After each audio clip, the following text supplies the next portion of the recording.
Vaste question, justement.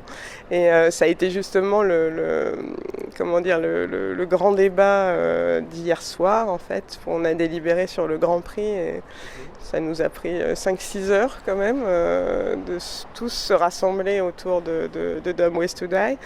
Dumb Ways to Die qui n'est pas une façon académique de faire du direct. Hein. C'est pour ça que chez certaines personnes, c'était pas le bon message à envoyer. Moi, je pense que c'est le bon message à envoyer. Aujourd'hui, on ne peut pas faire du direct comme on le faisait hier.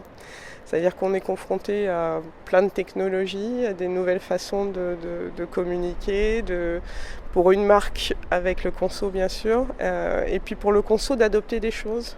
En fait, il adopte plus ce qu'il n'a pas envie d'adopter, ou il n'adopte pas justement un message one-to-one, c'est-à-dire en face à face, mais je pense qu'on a besoin de se mettre aux côtés du consommateur et pas finalement face à lui en lui adressant des messages qu'il n'a peut-être pas envie d'entendre, mais finalement de le sensibiliser vraiment à un message qu'il adopte parce que ce message lui plaît.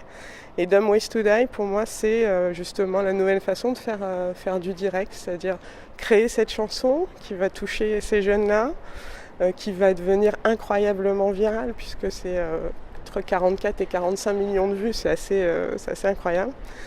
Et puis faire que finalement cette chanson, elle évolue, elle aille à la radio, elle fasse des jeux, elle fasse des billboards, elle fasse des leaflets.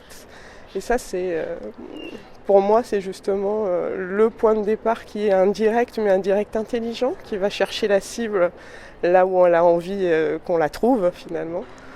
Et puis qui fasse le chemin inverse jusqu'aux grands médias traditionnels. Et puis cette adoption à chaque coin du monde qui était vraiment géniale. Ce que j'ai identifié, c'est que finalement, c'est le changement de direction du discours, en fait. C'est ça qui est intéressant, c'est-à-dire, par exemple, si je prends le cas de Driving Dogs, qui est un cas donc, pour l'adoption de petits chiens, où d'habitude, on aurait fait une campagne, on aurait montré des petits chiens qui sont désespérés, qui sont miséreux, qui sont tristes pour nous mettre la larme à l'œil. Finalement là, on a changé son fusil d'épaule et puis on a montré des chiens qui étaient intelligents. Et en fait, le message, c'était plus pour faire adopter un chien, c'était pas de le montrer dans un état de nécessité absolue. C'est plus de le montrer comme un animal super intelligent avec qui on va vivre des trucs un peu dingues. Et c'est aller jusqu'à faire cette vidéo complètement folle, mais finalement qui crée un sentiment tout de suite qui est beaucoup plus fort qu'une campagne classique. Donc c'est un changement de ton pour moi qui est important, c'est-à-dire aujourd'hui on est partout, il y a des choses autour de nous, on ne peut plus arriver avec un message classique, il faut l'idée. Il faut l'idée qui tue et qui finalement fasse qu'on ait envie d'adopter le message. Dumb Ways, bien sûr, mais il y a eu des très belles campagnes, des très belles choses.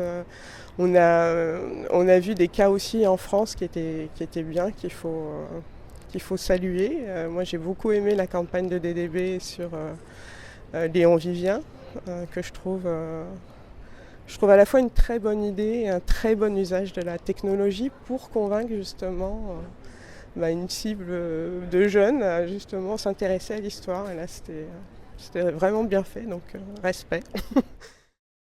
Du travail, beaucoup de travail et beaucoup d'exigences en fait. On se rend compte, et encore plus quand on fait partie des jurys, que la barre est haute à passer et que ce qui l'a fait passer, c'est l'idée.